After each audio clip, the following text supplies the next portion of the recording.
이 주가라는 게 이 나쁜 놈이거든요. 네. 떨어질 때는 경착륙을 해버려요. 올라갈 때는 이렇게 펀더멘털을 가대평가하고 떨어질 때는 적정 수준 이하로 또 떨어져 버리거든요. 네. 네, 그래서 뭐 제가 2200 뭐 이 정도 이야기했습니다만 더 떨어졌죠. 2135까지 작년 9월에 떨어져 버린 것이죠. 네. 금리 전망을 좀 어떻게 하시는지 그리고 그 이유가 궁금하더라고요. 예, 작년에 뭐 우리 경제 금융시장 하도가 고물가, 물가가 높으니까 금리가 높을 수밖에 없죠. 금리가 높으니까 미국이 금리를 인상하고 고달러. 그래서 상고라고 그랬지 않습니까? 고물가, 고금리, 고달러. 예, 그런데 올해는 이게 다 해소될 거다. 이게 이제 책의 핵심입니다. 예, 그래서 물가 상승률이 경기 침체로 많이 낮아질 것이다. 물가가 낮아지니까 금리도 떨어질 수밖에 없다. 예, 그리고 금리가 떨어지니까 또 경기가 나쁘니까 미국도 금리 못 올리니까 달러 가치가 떨어질 것이다. 이런 전망을 했는데요. 예, 지금 물가 상승률이 낮아지고 금리 떨어지고 있죠. 네. 대표적으로 우리 10년 국채 수익률이 예, 작년 10월에 거의 4.6%까지 올라갔는데 최근 보니까 3.4%까지 떨어졌고요. 예, 그 다음에 은행이 발행하는 채권 수익률 떨어지고 지금 회사채 수익률도 떨어지고 있거든요. 특히 AA- 이 회사채 수익률이 떨어지고 있고요. 그 다음에 은행 예금 금리가 떨어지고 있죠. 예, 제가 좀 몇 달 전에 은행에 5% 예금으로 예금을 한번 가입해 봤어요. 이게 지나치게 높기 때문에. 근데 지금 5% 금리 안 주거든요. 거의 다 3% 후반으로 지금 낮춰놨더라고요. 그리고 오늘 신문 보니까 은행들이 대출금리 낮추고 있다, 낮춘다, 이런 보도들이 거의 여러 신문에 나왔더라고요. 지금 대출금리마저 떨어지고 있습니다. 근데 그렇게 금리가 떨어진 것은 물가가 안정되고 그리고 올해 경제성장률이 떨어지니까 금리를 결정하는 가장 중요한 요소가 경제성장률이거든요. 경제성장률이 떨어지니까 물가가 떨어질 수밖에 없고요. 예, 그리고 지금 중소기업은 돈이 부족한 상태가 맞습니다. 예, 그러나 우리 경제 전체적으로 보면 사실 돈이 남아도는 경제예요. 작년 9월 기준으로 한국의 자금순환표 보니까 우리 기업들이 가지고 있는 현금성 자산이 무려 940조 원이나 되거든요. 네. 엄청나게 대기업들이 많은 돈을 가지고 있습니다. 집중된 거군요. 예, 돈이 남아도는 경제니까요. 예, 그리고 지금 어려우니까 기업들 은행에서 돈을 빌려달라고 사정을 하는데 조금만 시장이 안정될 조짐 보이면은 대기업들은 돈을 안 빌렸을 거예요. 지금 이미 현금을 많이 가지고 있으니까. 그래서 대기업 중심으로 돈을 안 빌렸으니까 은행 돈이 남아돌게 될 거거든요. 그러면 은행이 그 돈 가지고 채권을 살 수밖에 없습니다. 그래서 저는 이미 금리는 시장에서 먼저 정점을 치고 그 다음에 은행 예금금리, 대출금리 떨어지고요. 문제는 이제 기준금리죠. 한국은행 기준금리. 3.5%까지 1월에 올려놨지 않습니까? 근데 지금 뭐 3.75%까지 올리느냐 아니면 여기서 유지하느냐 이런 논쟁이 있습니다. 제가 보기에는 거의 금리 인상 사이클 끝난 것 같습니다. 예. 시장금리가 기준금리에 선행하는데 이 시장금리가 이렇게 떨어진 거 보면 앞으로 경제성장이 떨어지고 물가상승이 낮아진다는 겁니다. 그래서 한국은행마저 기준금리를 더 이상 인상 못할 것이다. 그래서 금리는 이제 하락 추세로 접어들었다. 하락 속도가 문제죠. 물론 과거처럼 1, 2% 떨어지려면 시간이 많이 걸릴 텐데요. 예, 저는 뭐 한 4, 5년 지나면은 또 금리가 1 내지 2% 시대에 또 도래하리라고 보고 있습니다. 그런 거예요. 그러니까 이 3.5 정도를 이 실물 경제가 견디지를 못하는 건가요? 그렇죠. 우리 지금 잠재 성장률이 2%에서 제가 추정해 보니까 1% 후반으로 떨어지고 있습니다. 근데 우리뿐만 아니라도요. 지금 미국도 미 연준 의원들이 기대하는 거하고 시장이 기대하는 거하고 많은 차이가 있거든요. 달러 지수라고 그러죠. 선진국 통화에 대해서 달러 인덱스라고 그러는데요. 그게 작년 9월, 10월에 뭐 114까지 갔지 않습니까? 근데 최근에 102까지 떨어졌어요. 달러 가치가 10% 떨어진 거는 외환시장에서 미국이 지금 4.5% 금리에서 미국 경제 견딜 수 없을 것이다. 앞으로 금리 못 올리고 미국도 금리를 낮출 것이다. 미국이 금리를 낮추면 미국으로 돈이 덜 들어가죠. 달러 가치가 떨어질 수밖에 없다. 그래서 달러 가치가 이렇게 많이 떨어진 거예요. 그리고 채권 시장에서도 미 10년 국채 수익률이 4.2%가 올라갔다가 최근에 뭐 3.45% 뭐 이 정도까지 떨어졌죠. 채권 시장에서도 미국 경제가 4.5% 금리에서 견딜 수 없을 것이다. 이런 걸 기대하는 거죠. 근데 시장이 오를 것 같습니다. 연준 위원들은 지금 금리 계속 올린다고 그러는데 물가 때문에 그런데 늘 보면은 시장이 더 똑똑하거든요. 그렇군요. 그래서 교수님께서 그 4.6 뭐 이럴 때 채권 투자 강조해 주셨잖아요. 예. 지금도 좀 유효하다고 보시나요? 예. 4.6에서 채권 사신 분들은 지금 네. 돈 많이 버시는 거죠. 네. 네, 그런데 지금 우리나라 10년 국제 수익률이 뭐 3.3%까지 많이 떨어져 버렸어요. 근데 제가 장기적으로 적정 수준 추정해 보니까 10년 기준으로 3% 정도 나옵니다. 그러면 앞으로 떨어질 여지는 그렇게 많지는 않죠. 근데 금리가 떨어질 때는 또 적정 수준 밑으로 떨어집니다. 네, 그래서 저는 아직도 뭐 채권 사셔도 괜찮다. 그리고 더욱 중요한 거는 우리가 가계금융자에서 자산 배분을 해야 되는데 채권 비중이 작년 9월 기준으로 보면 2.1%밖에 안 돼요. 네. 제가 보기에는 지나치게 낮습니다. 그래서 지금도 저는 채권 사셔도 된다. 혹시라도 금리가 올라버리면 채권이라는 게 만기까지 가지고 있으면은 뭐 원금, 이자, 그렇죠. 국채 같은 거는 받을 수가 있거든요. 이런 의미에서 자산의 일부는 꼭 채권 투자를 하셔야 된다. 특히 젊은 분들은 아마 채권 투자하시면 재미가 없을 겁니다. 수익률도 별로 변동이 없고 최근에 물론 수익률 변동이 컸었습니다만 이제 떨어진 상태에서 수익률 변동이 크지는 않을 겁니다. 그런데 저는 젊은 분일수록 돈을 지켜야 된다는 것이죠. 돈을 지켜야지 돈을 늘릴 기회가 오면은 늘릴 수가 있는 거죠. 그렇죠. 채권이 돈을 지키는, 국채가 돈을 지키는 하나의 방법이거든요. 그래서 이런 의미에서 저는 꼭 채권 투자도 하셔야 된다고 보고 있습니다.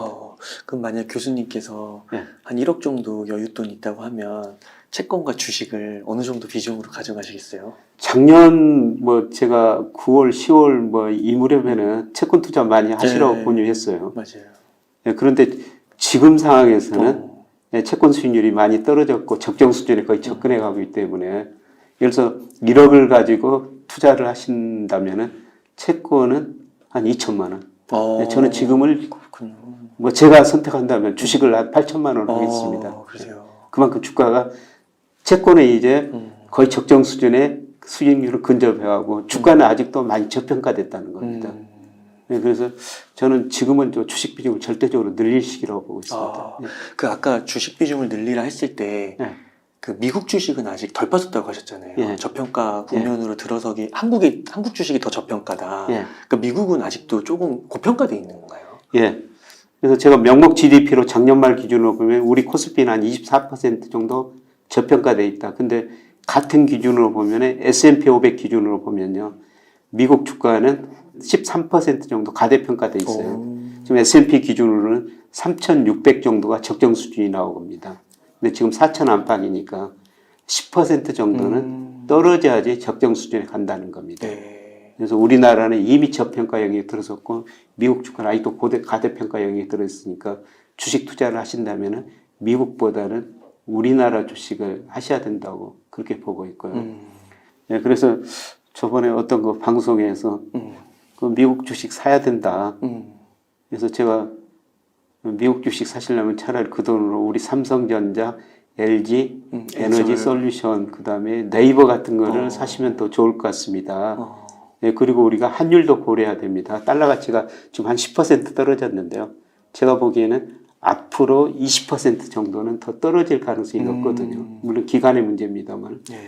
그럼 미국 주식 샀다가 잘못하면은 주식 수익률도 별로 안 좋고 한 차선도 낼 수가 있다는 거죠. 그리고 돈이라는 게 정말 똑똑한데요. 제가 매주 그 세계 주식형 펀드 돈이 어디로 흘러가는가 이걸 보거든요. 근데 작년 11월부터 보니까 미국으로는 거의 안 들어가요. 주식형 펀드 돈이. 그래요. 그게 이머징 마켓으로 오고 이머징 마켓 중에서 아시아 중에서도 최근에 중국으로 돈이 많이 들어가고 있거든요. 그렇구나. 돈이라는 게 눈이 있어 수익률 높은 데로 이동하죠. 앞으로 미국보다는 이머징 마켓 아시아 시장에서 수익률이 높을 것이다 이런 기대한 거예요. 벌써 그렇게 움직이고 있는 거예요. 그런데 뭐 아주 장기적인 추이를 보면 이게 10년 단위로 미국의 수익률이 높았다가 이머징 마켓의 수익률이 높았다 이런 현상이 반복되거든요. 그래서 1980년대는 이머징 마켓이 높았습니다. 90년대는 미국이 높았고 2000년, 2010년까지는 또 이머징 중국에서 올랐고 2010년에서 2020년은 미국이 좋았었어요. 이 10년짜리 미국이 좋았다, 아. 나빠졌다 이런 사이클이 반복되는데 네. 최근에 이런 돈의 흐름, 아직 뭐 3개월밖에 안 됐으니까 흐름을 판단할 수 있지만은 이 3개월 돈의 흐름을 보니까 앞으로 10년을 예고해 주는 것이 아닌지 저는 뭐 그런 생각이 들면서 요새 돈의 흐름을 계속 지켜보고 있습니다. 그러면 한국, 뭐 인도, 중국 이런 정도 생각하면 될까요? 거기다가 뭐 베트남, 인도네시아. 인도네시아 요즘에 많이 각광을 받는 것 같아요. 예. 올해는 작년에 세계에서 우리나라 주가도 많이 떨어졌지만은 베트남 주가도 많이 떨어졌거든요. 아, 그래요? 상대적으로 작년에 많이 떨어진 나라가 올해는 오를 수가 있다고 보기 때문에 올해는 우리나라, 베트남 이런 시장에 좀 관심을 더 가지시는 게 좋을 것 같습니다. 그런 이머징 국가들. 네. 그렇군요. 한국의 실물 경제가 이번에 진짜 1점 몇 프로, 1.6%. 올해 1.2%, 물론 정부는 1.6% 예상하고 있습니다. 그런데 1.1% 정도요. 네. 그러면 뭐 굉장히 어려운 거죠. 그러니까 이게 좀 장기적으로 봤을 때도 계속 이 정도 수준에 머물까요? 아니면 좀 나아질까요? 예, 저는 우리 잠재 성장률이 한 2%, 한 1.9% 이런 정도 추정하고 있거든요. 네. 그러니까 구조적으로 우리가 저성장 국면에 들어섰다는 겁니다. 예, 우리 잠재 성장률 결정한 게 노동, 자본, 생산성인데요. 뭐 노동 계속 감소하고 있죠. 예, 기업들이 미래가 불확실하고 별로 투자를 안 하고 우리가 자본 스탁을 이미 많이 축적해 놨어요. 과거처럼 투자 안 할 겁니다. 우리 잠재 성장이 올라가려면 생산성이 개선돼야 되는데요. 네. 이런 의미에서 사회적 대타협이 필요한 시기인데 지금 뭐 제도 주변에 보면은 이 가치 격차가 너무 크거든요. 한쪽 사람은 이쪽으로 주장하고 있고 다른 사람은 이쪽으로 주장하고 있어요. 정치도 마찬가지거든요. 이거를 대통합해가지고 생산성을 개선시켜야 되는데 그거는 너무 힘들 것 같아요. 그래서 우리 잠재 성장이 구조적으로 2% 혹은 1.9% 이렇게 떨어지고 있다. 이게 이제 우리 경제의 가장 큰 문제점인 것 같습니다. 그러면은 더 그렇게 생산성을 발휘할 수 있고 혁신할 수 있는 그런 기업을 더 찾아서 집중해야 된다는 말인가요? 그렇죠. 뭐 생산성을 늘리고요. 또 세계적인 경쟁력을 기업을 갖춰야 되죠. 요새 뭐 그 변화 조짐이 있기는 있어요. 저는 우리가 미국보다 잘하는 게 현재 제가 보니까 한 3가지 정도 되더라고요. 반도체 잘하죠. 2차 전지 잘하죠. 네. 그 다음에 우리 요새 보면 엔터테인먼트, BTS, 네. 오징어 게임 같은 거. 이런 거 우리가 만들어내고 있지 않습니까? 네. 그래서 이런 산업들이 계속 나오면은 우리 잠재 성장률이 한 단계 올라갈 수는 있죠. 그렇군요. 반도체, 2차 전지, 엔터 쪽. 안녕하세요. 웅달 책방 구독자 여러분. 서강대학교 경제대학 교수 김영희입니다. 제가 작년에 웅달 책방에 여러 번 출연했어요. 작년은 참 어려운 한 해가 될 것이다. 모든 자산 가격에 거품이 발생해서 붕괴되는 과정이다. 그러나 이게 우리가 부를 늘릴 수 있는 기회일 것이다. 이런 말씀을 드렸었습니다. 그런데 이런 국면을 판단하기 위해서는요. 우리가 여러 가지 경제 지표를 볼 수밖에 없어요. 이런 경제 지표 국면에 따라 가지고 우리가 결국 그 자산 배분을 해야 되는 것이죠. 수많은 경제 지표들이 발표가 됩니다. 그러나 우리가 그 모든 경제 지표를 볼 수는 없거든요. 그래서 핵심 몇 가지 경제 지표만 보더라도 우리가 경기 국면을 판단하고 적절한 자산 배분을 할 수가 있습니다. 그래서 이런 핵심 경제 지표 몇 개를 모아가지고 경제 분석의 기초, 경제의 정석이라는 책자를 마련했고요. 또 이 책자를 바탕으로 강의해가지고 녹화를 했습니다. 웅달 책방 구독자 여러분 100분 정도에게 경제의 정석 책자뿐만 아니라 강의 내용을 녹화한 UBS를 드린다고 그럽니다. 저는 자산 가격이 지금 굉장히 싸진 상태, 특히 주가가 싸진 상태이기 때문에 부를 늘릴 수 있는 올해가 가장 중요한 기회가 아닌가 그렇게 생각합니다. 같이 이런 책자로 공부하면서 올해 그 부를 늘릴 수 있는 기회로 활용했으면 정말 좋지 않을까 이런 생각을 해보면서 경제의 정석 이런 거 책자를 소개해 드립니다. 고맙습니다.